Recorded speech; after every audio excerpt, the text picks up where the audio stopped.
Tengo el placer de hablar con María Jimeno, artista multidisciplinar española, que ha reflexionado especialmente acerca de la posición de la mujer, tanto en el mundo del arte como en la sociedad.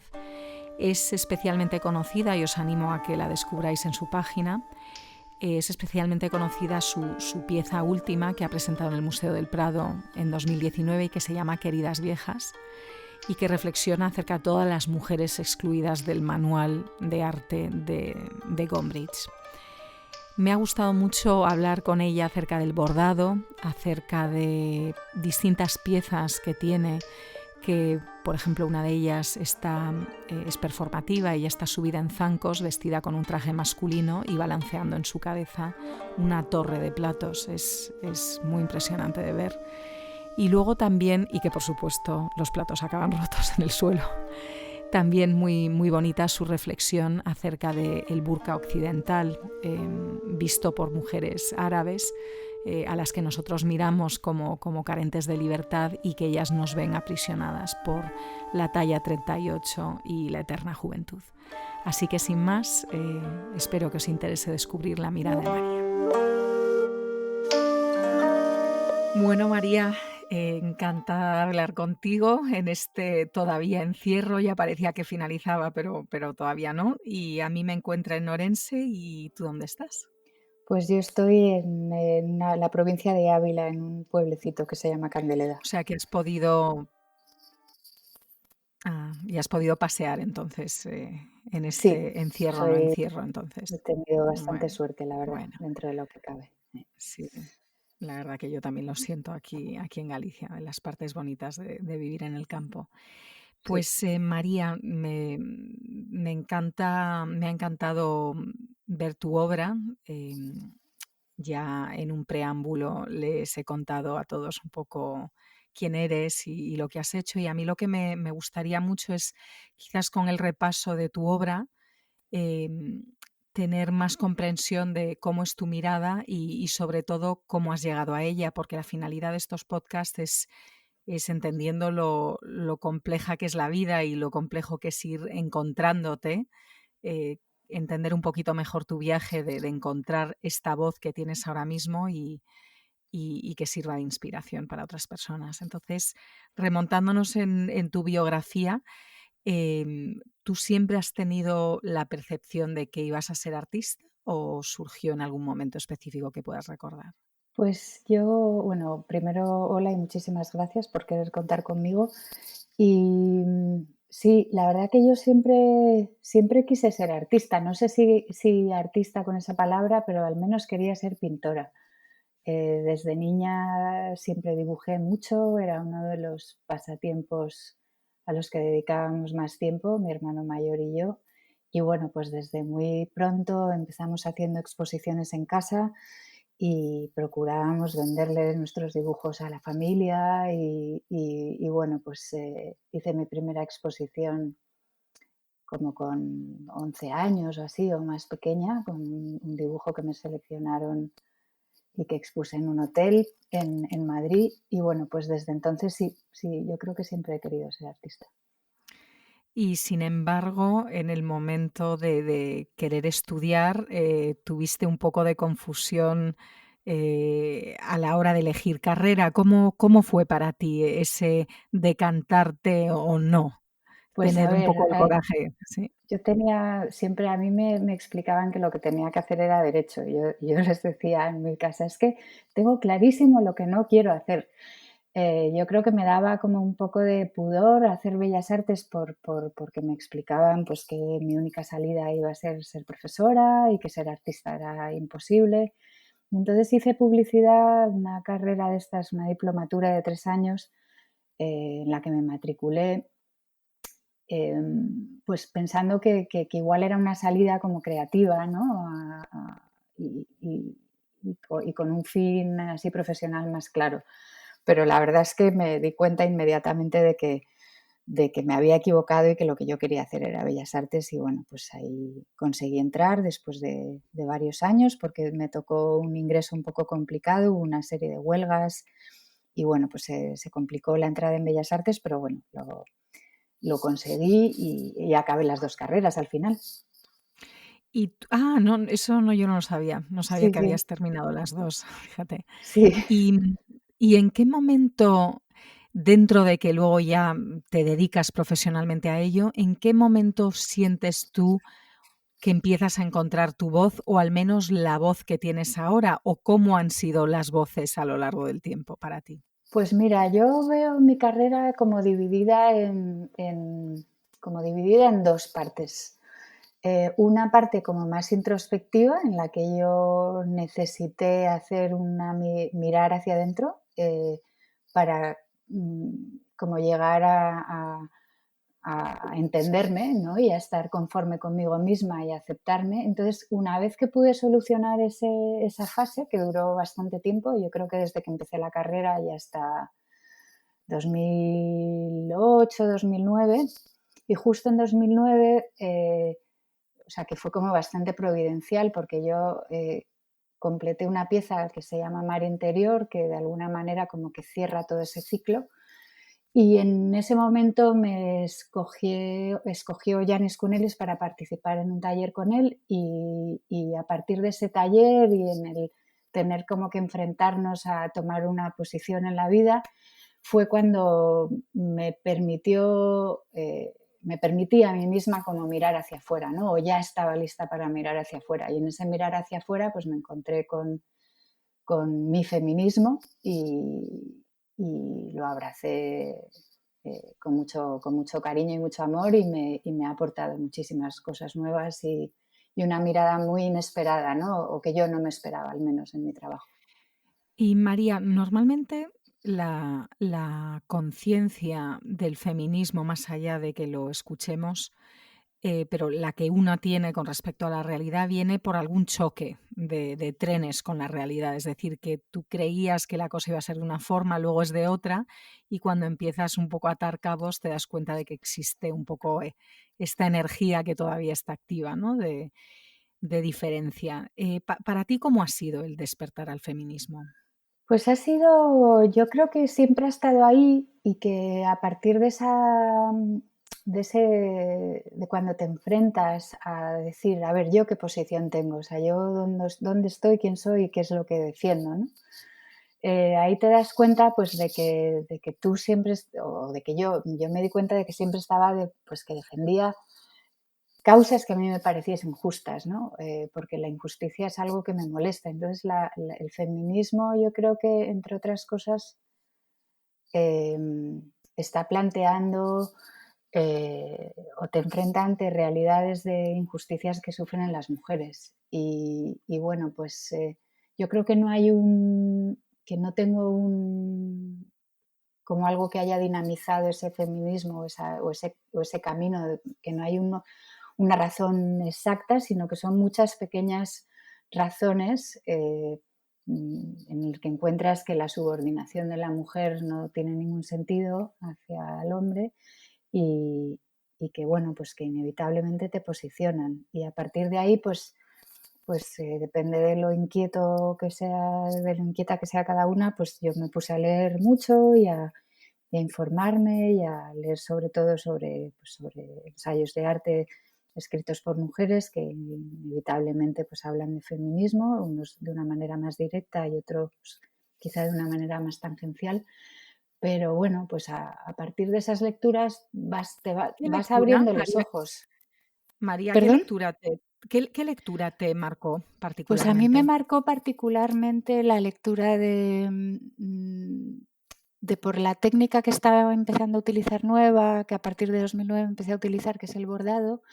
Una amiga me prestó un libro que se llama The Subversive Stitch, que es la puntada subversiva, es de una autora inglesa que llamada Rothsika Parker, ya muerta.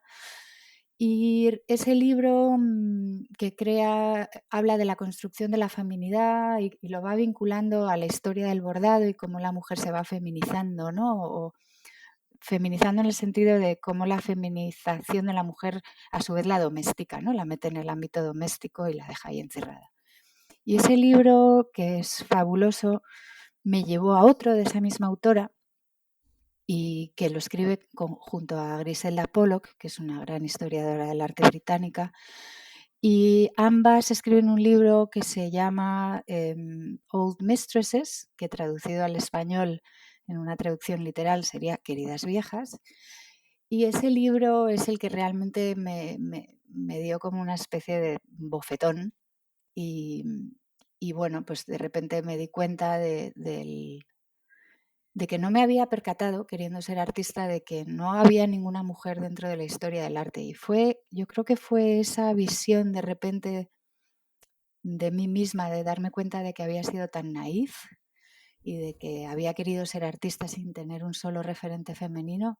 Yo creo que eso fue lo que realmente como que me agitó desde los pilares y me hizo darme cuenta de hasta qué punto la ideología patriarcal está tan instalada en nuestra manera de pensar, ¿no? Que en nuestra manera de ver el mundo, que ni siquiera nos damos cuenta de que está ahí, ¿no? Y yo creo que fue a través de ese libro, sí.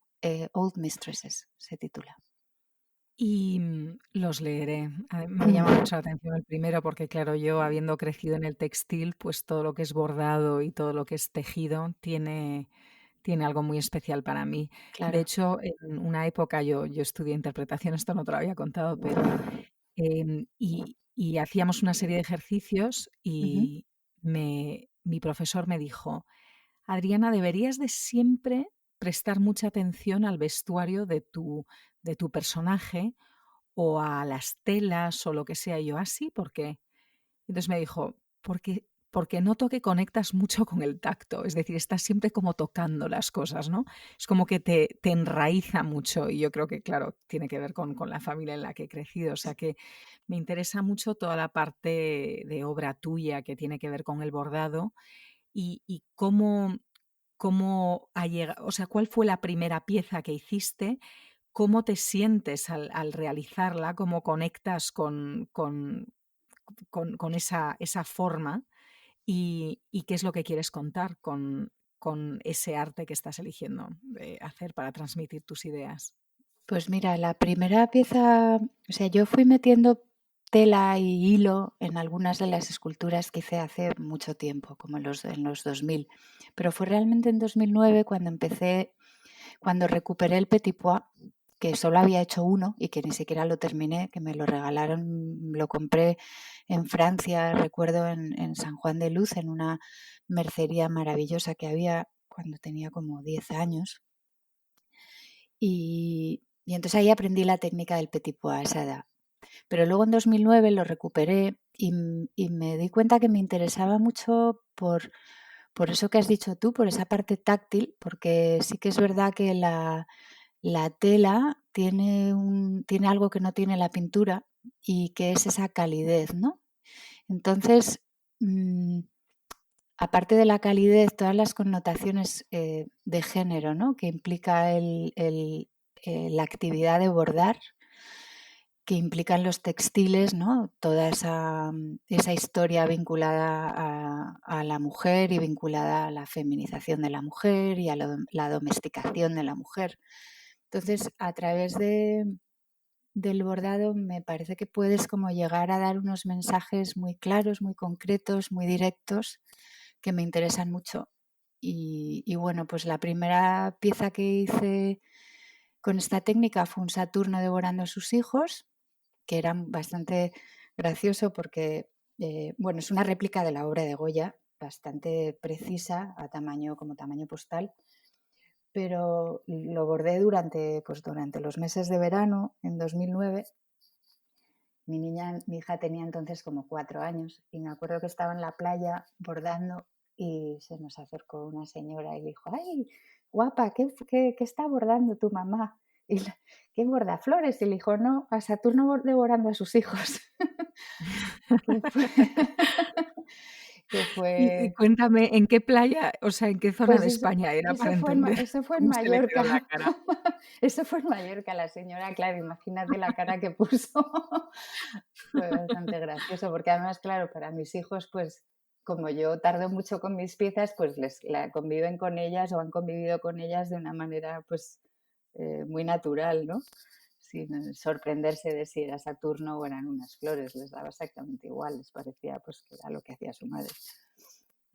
Y luego Pero esa pieza en concreto era para verla a través de unos agujeros, ¿no? ¿Cómo esa es la pieza idea? Que se veía a través de un agujero, entonces tú mirabas a través de un agujero, que a su vez el agujero viene bueno, pues de ese taller de en Villa Iris, en la Fundación Botín. Bueno, pues el agujero es como que te lleva a otro mundo, ¿no? Te abre una ventana y nunca sabes lo que vas a ver a través del agujero, lo que va a ver del otro lado. Y bueno, pues en el caso de Saturno era lo que aparecía, Saturno logrando a su hijo de la obra de la pintura negra de Goya. Y, y bueno, te enfrentaba un poco a esa disyuntiva de qué eres tú, eres el devorado o eres el devorador, ¿no? O sea, siempre estamos en esa postura todos, ¿no? De ambigüedad, de que a veces estás siendo devorado, pero a veces tú eres el que estás ejerciendo el poder, ¿no? Sobre el otro. Y bueno, pues y eso era. creo que se entiende también mejor esa dinámica de lo que tú querías, la pregunta que quieres que nos hagamos al verlo, que es ¿de dónde viene? ¿Cómo te surge a ti esta idea? Pues bueno, esa idea surge porque en mi barrio había unos, bueno, había y sigue habiendo pues una familia de gitanos rumanos que están instalados en un parque. Y bueno, pues yo un día me encontré diciendo, joder, es que esto es una injusticia que estén aquí porque es un asco y está todo tan sucio, ¿no? Y entonces me miré a mí misma diciendo, bueno, pero ¿y tú quién eres, no? Para decir dónde pueden estar y dónde no pueden estar si igual no tienen otro sitio donde estar, ¿no? Por eso, ¿no? Que al final nunca sabes cómo posicionarte, ¿no? Porque eso, ejerces tú el poder desde tu privilegio o dejas que estén también desde tu privilegio para que tengan un sitio donde vivir, ¿no? Bueno, pues esas cosas. Y, y María, ¿tú cuál crees que es el rol del arte en la sociedad actual y del artista? De que hacernos reflexionar a través de metáforas, qué grandes temáticas, son muchas preguntas en una, pero qué grandes temáticas crees que se están manejando ahora mismo en el mundo contemporáneo? Bueno, yo creo que el rol del arte, son muchos, ¿no? Pero uno puede ser simplemente deleitar y como transportarte a otro lugar y luego hay los que también tenemos ganas como de cuestionar una serie de cosas, provocar una serie de reflexiones. Eh, Hoy en día hay tantas temáticas tan importantes, ¿no? Desde el feminismo, desde la sostenibilidad, desde el tema del clima, de la política, eh, dónde estamos y para qué, ¿no?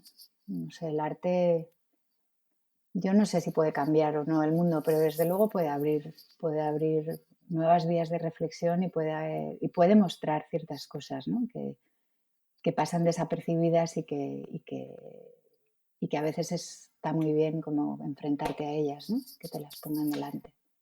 Sí, se hablaba, a mí siempre me ha gustado mucho esta metáfora de que los museos son las nuevas catedrales, ¿no? Hay un peregrinaje internacional. Creo que esto era más cierto hace unos años que hoy en día, porque con redes sociales yo creo que se ha democratizado muchísimo la mirada y aquello a lo que mirar. ¿Tú te ves afectada o tu obra por las redes sociales o por la digitalización realmente de la realidad? Eh, bueno, o sea, lo que yo he experimentado con redes sociales respecto a mi obra es que a mi obra le ha ayudado a difundirse. O sea, que gracias a las redes sociales, por ejemplo, se ha difundido mi proyecto en el que estoy trabajando o en el que he estado trabajando muy activamente en los últimos años, que es Queridas Viejas, que es la inserción de las mujeres en la historia del arte.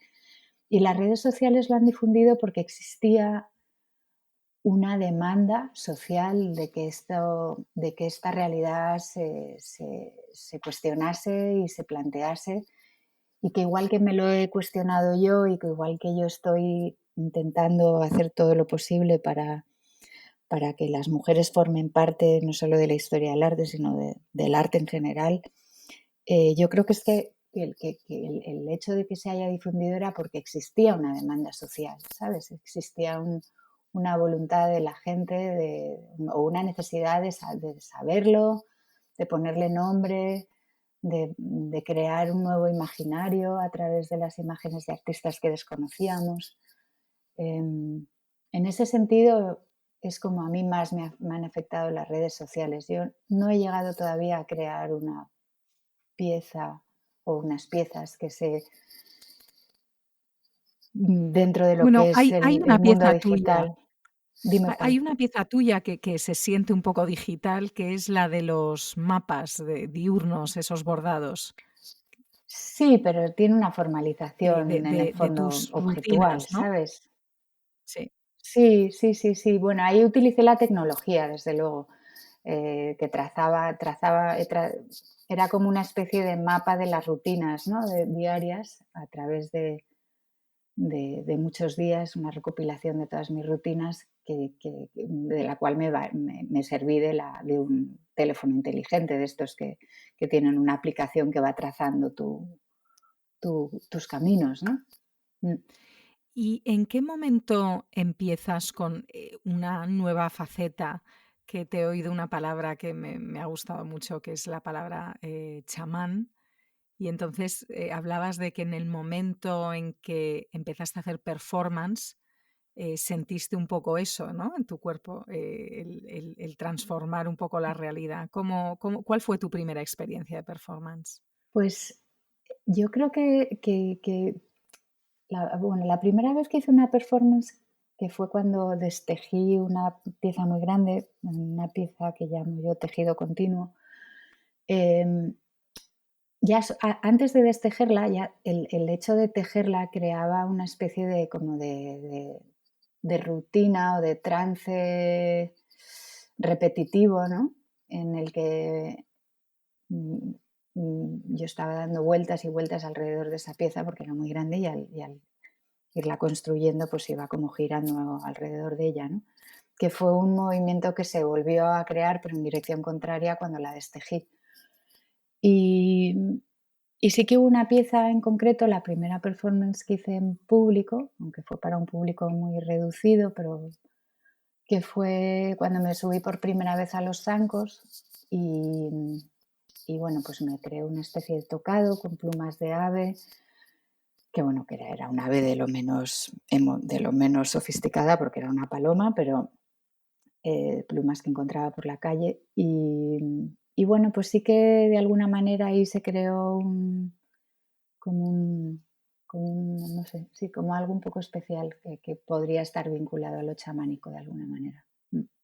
Me recuerda lo que me estás diciendo a cuando has dicho del tejer, ¿no? Que te ponía en una especie de trance, esa pieza que, por cierto, explícanos un poco el sentido de la pieza. Era una mujer debajo de un tejido.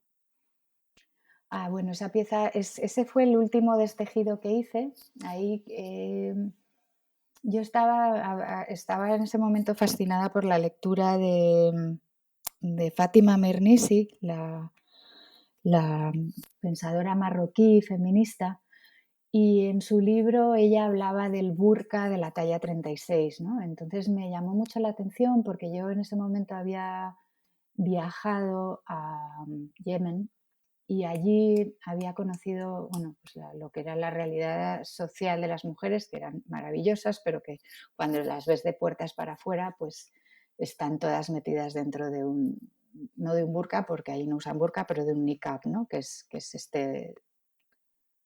Una túnica negra con un velo negro que solo les ves los ojos. Entonces, Fátima Mirnisi habla del burka que llevamos las europeas, condicionadas por esta talla 36, este ser eternamente joven y guapa y flaca, ¿no? Y lo contraponía con la libertad que otorga a las mujeres el ir tapadas y el no ser esclavas como de ese ideal de belleza occidental. Y bueno, pues yo quise hacer con esta pieza tejida una especie de burka hecho con crochet, con ganchillo. Y bueno, pues al destejerlo, la performance, había una modelo, que era una amiga mía, una persona dentro del burka, y yo lo iba destejiendo, ¿no? Entonces, como lo tejo circularmente, pues al destejerlo también vas creando ese movimiento inverso en el que yo iba ovillando la lana, y poco a poco iba saliendo el cuerpo desnudo de la persona que estaba dentro. Y bueno, pues esto sería interesante hablar, que hablases con ella, porque claro, ella decía que efectivamente se sentía más libre tapada que descubierta, ¿no? O sea, que en el fondo era mucho más vulnerable al ir enseñando el cuerpo que al estar cubierta, ¿no? Por esto que aparentemente era una cárcel, ¿no? Porque no tenía, mi burka no tenía ni brazos. eh, De hecho, no, nosotros que somos moda, Ujú. yo sí hay una cosa que siempre le he oído a mi padre, que es que la ropa es nuestra segunda piel. Entonces, la moda para muchas personas puede parecer algo frívolo como industria, pero realmente son nuestras, eh, eh, eh, es, es nuestra expresión al final de tu ser, ¿no? De cómo te adornas o no te adornas, cómo te expresas, es algo extremadamente íntimo que compartimos con los demás, forma parte de tu expresión. Entonces es algo a cuidar más que menos, cada uno de una forma distinta. Yo, por Sin ejemplo, soy duda. muy, sí, soy muy básica, pero eso es una forma de también expresarse, ¿no? Entonces, y lo que te iba a decir antes de la historia, es una historia que cuenta Ram Dass, que es un americano que estuvo mucho tiempo en la India, y él dice que una vez en los años 70 se estaba dando una conferencia acerca de LSD y psicodélicos de distintos tipos y cómo eran ventanas hacia otra percepción. Y entonces había una señora mayor de unos 70 y pico años, con todo el pelo blanco, sus ricitos, perlas, y estaba en primera fila y todo lo que iba diciendo acerca de estados alterados de conciencia, ella como que gesticulaba como que sí, sí, sí, como que lo entendía todo. Entonces le parecía imposible, ¿no? Porque todos los demás eran muy hippies y otro tipo de público. Entonces al acabar se quedó muy intrigado y se acercó a la señora y le dijo, oiga, mire, que yo todo lo que iba contando, yo veo que usted como que me entiende, pero a mí me gustaría saber qué es lo que usted entiende.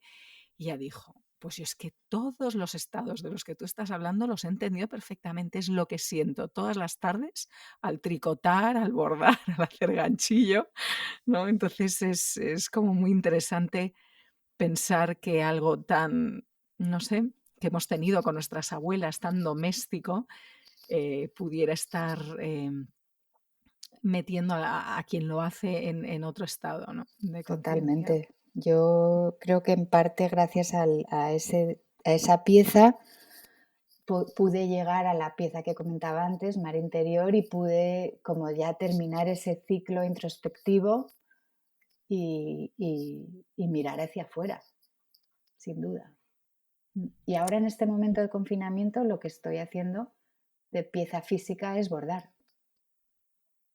Ah, qué bonito. Sí. ¿Y por qué? ¿Cómo te conecta el bordado con qué estado para afrontar el Bueno, confinamiento? pues es que he recuperado una pieza en la que llevo trabajando 7 años y que voy haciendo así como a golpes, ¿no? Porque es una pieza muy grande, que es una reproducción del entierro del conde de Orgaz, del Greco, y bueno, una reproducción libre, muy, muy libre. Y ahora mismo, en esta última fase, pues me he puesto a bordar, y bordo todos los días la cifra de muertos por COVID de España, que va Ujú. contabilizando las cifras oficiales. Y bueno, pues de alguna manera yo creo que empezó porque,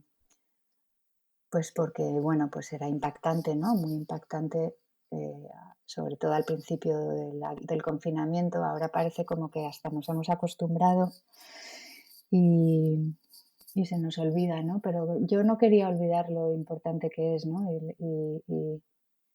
Y lo que está representando, ¿no? Y el cambio al que nos enfrenta, ¿no? Como seres humanos esto. ¿Crees que en ese sentido a lo mejor la función del artista también tiene que ver con la memoria? Sí, sí, también, por supuesto. La memoria, la revisión del pasado, el enfrentarnos a realidades, sí, sin duda. en el fondo eso es también Queridas Viejas. Mm, Cuéntanos un poquito de Queridas Viejas, ¿cómo nace el proyecto? Pues mira, a mí me invitaron a hacer una conferencia, bueno, a impartir una serie de conferencias para un grupo de mujeres, mm, ya pues en los 50, y entonces me dijeron, sobre lo que tú quieras, escoge el tema. Y bueno, pues en ese momento acababa de leer a Griselda Pollock y a Rosika Parker, Old Mistresses, y estaba en shock, ¿no? De haberme dado cuenta de que mi libro de historia del arte favorito no contenía ni una sola mujer artista y que yo no me había dado cuenta de ello, que eso era lo que más me afectaba, ¿no? Entonces decidí pues meter yo las páginas que le faltaban de las mujeres artistas. Y entonces a partir de ahí, que eso fue en 2014, no sé, en verano o así de 2014, empecé a hacer pues un ejercicio de investigación y de búsqueda de mujeres artistas basada pues en libros que habían escrito otras mujeres, de historiadoras, o sea que de alguna manera estaban ya como validadas. Y, y quise pues meterlas dentro de la historia del arte, ¿no? Porque me di cuenta que de alguna manera todo ese es el trabajo de esos artistas podía estar perfectamente dentro de la historia del arte porque eran artistas que estaban eh, trabajando en disciplinas que era lo que se considera arte, ¿no? Eh, pues pintura, dibujo, escultura. Y entonces, bueno, pues a partir de ahí empecé a hacer una investigación cada vez más exhaustiva y ese ciclo de conferencias inicial pues acabó reduciéndose en el 2016 a una performance de una sola vez, o sea, de una sola conferencia.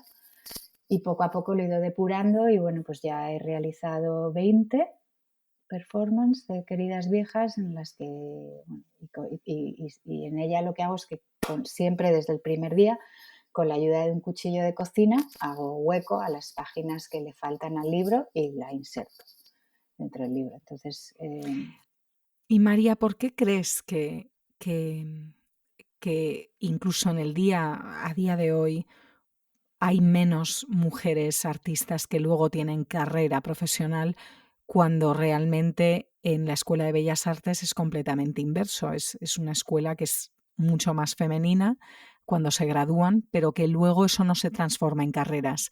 Y que además me recuerda un poco con esa obra tuya de los platos, que si nos puedes contar también los platos en la cabeza. pues lo de las mujeres artistas, a ver, igual que no hay en la historia del arte, o que no hay, que no es que no haya, igual que las han excluido de la historia del arte, de alguna manera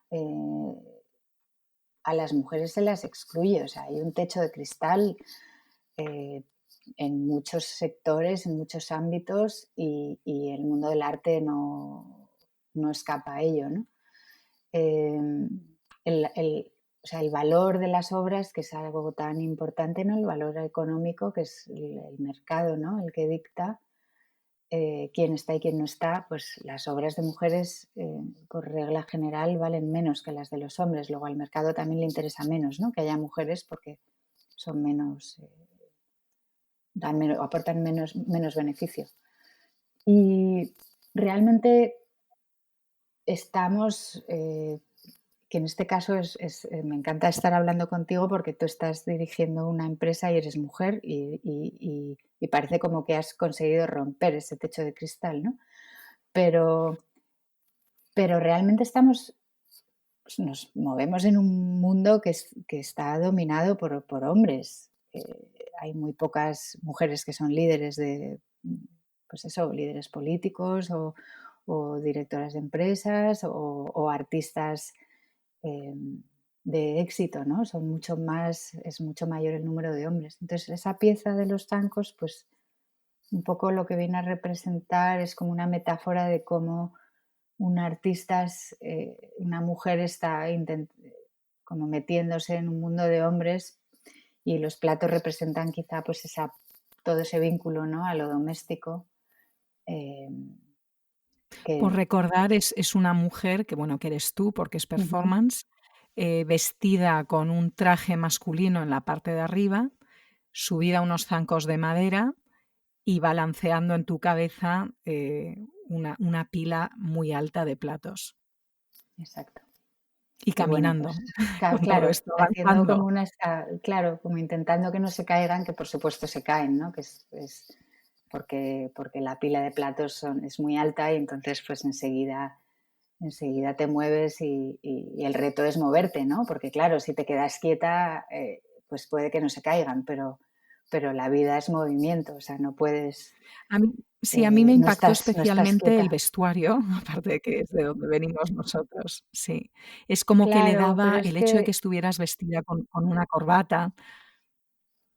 le da validez, o Cuéntanos. sea, Sí. no, pues que obviamente la vestimenta es muy importante, o sea, no impone el mismo respeto una persona vestida de chaqueta y corbata que una persona vestida con unas bermudas, ¿no? O sea, realmente la persona es la misma, pero lo que representa, ¿no? Es como el uniforme, ¿no? Pues de un policía, no es lo mismo un policía con uniforme que un policía sin uniforme, no es lo mismo un médico con bata que sin bata. Pues no era lo mismo para esa pieza estar yo vestida con la ropa que llevase o haberme puesto esa chaqueta y corbata, ¿no? Como que de repente la pieza se convirtió, o sea, se llenó de rigor y de sentido a la vez, ¿no? Mm.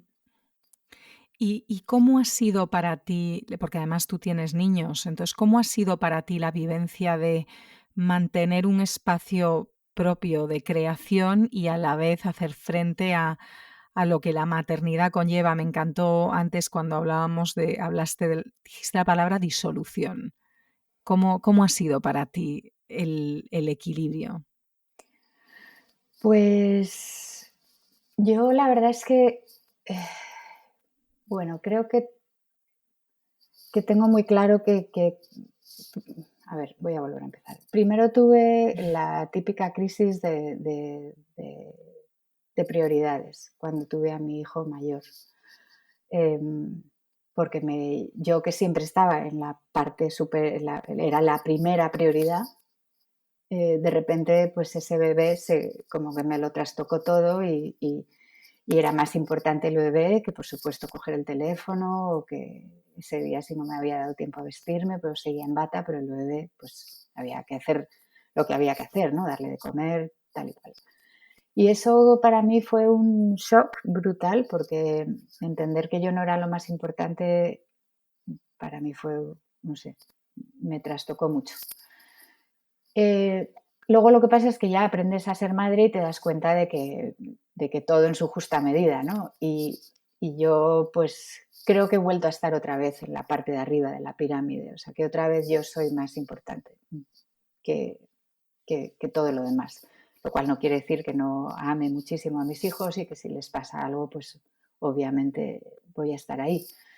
Pero ¿Y crees no sé, que en esto, por ejemplo, me encantó una entrevista que he leído de ti en la que hablabas de que para ser artista también hay que ser muy egoísta en el sentido de preservar tu espacio propio. Virginia Woolf hablaba de una habitación para ti misma, ¿no? O sea, esas conquistas de espacio mental y de tiempo para para mí hacer lo eso que tú es quieres hacer. fundamental, Adriana, es Ya. esencial. O sea, yo, aparte que eso, lo de ser egoísta, yo lo veo en el buen sentido. O sea, creo que primero tienes que estar bien tú para poder hacer el bien a tu alrededor, ¿no? Y para poder dar como buen rollo también a los demás. O sea, no sirve de nada una madre solo entregada a los hijos si es una madre quemada y amargada porque ha tenido por sus renuncias, ¿no? Creo que ahí tiene que estar el equilibrio, ¿no? En saberte dedicar a ti misma para poder luego eso transmitirlo a los demás y poderte dedicar a los demás. O sea, yo así es como lo veo y en este sentido para mí mi trabajo es muy, muy, muy importante, es esencial. O sea, yo si no, no sería feliz y no podría hacer feliz a nadie. Y un poco por finalizar, sobre un tono de todas las que vienen detrás de ti, porque de alguna forma tu obra, tú estás rindiendo culto a las que te han precedido y luego tú eres una antorcha para todas las que vienen detrás. Em, ¿Qué crees tú que es lo más importante que has aprendido para mantenerte en ese rumbo de del que tantas otras mujeres que estudiaron contigo y que son de tu misma generación se fueron saliendo, se fueron quitando, se fueron adaptando a una vida que no persigue lo que tú has perseguido? ¿Qué crees que has aprendido tú y que te gustaría transmitir de cómo mantener el norte? Pues mira, para mí el buscar referentes femeninos ha sido muy importante porque, em, ha puesto en valor, el trabajo de las mujeres, ha puesto en valor mi trabajo y me ha dado como fuerza para seguir adelante. A la vez me ha enseñado mucho de, pues eso, 2 palabras que son un poco neolenguaje, pero que son muy, muy verdaderas, que es el empoderamiento y la sororidad.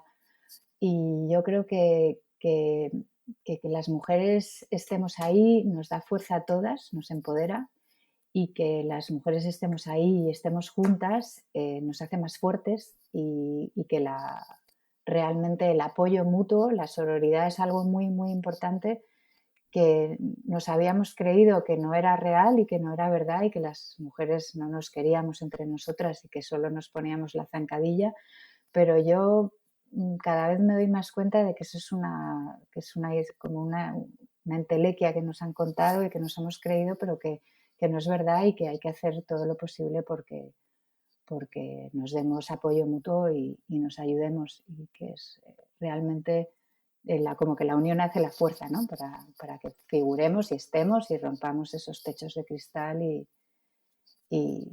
estemos ahí. Pues muchísimas gracias, María. Como yo también creo que la palabra es importante y el testimonio de otras vidas, un poco la idea de estas conversaciones es para que quien escuche encuentre claves que le resuenen en sí mismo y que puedan tirar hacia adelante. Así que muchas gracias por compartir tu intimidad y cómo ves el mundo, que es muy inspirador y la verdad que espero que a raíz de escucharte muchas personas puedan descubrir tu obra, que es magnífica. Así que gracias y feliz Mm, continuación de encierro, que espero que ya Muchísimas, levantemos pronto. muchísimas gracias a ti, Adriana, por haberme dedicado también tu tiempo y haberme dado la oportunidad de conocerte también. Bueno, adiós, María. Adiós. Adiós, un abrazo.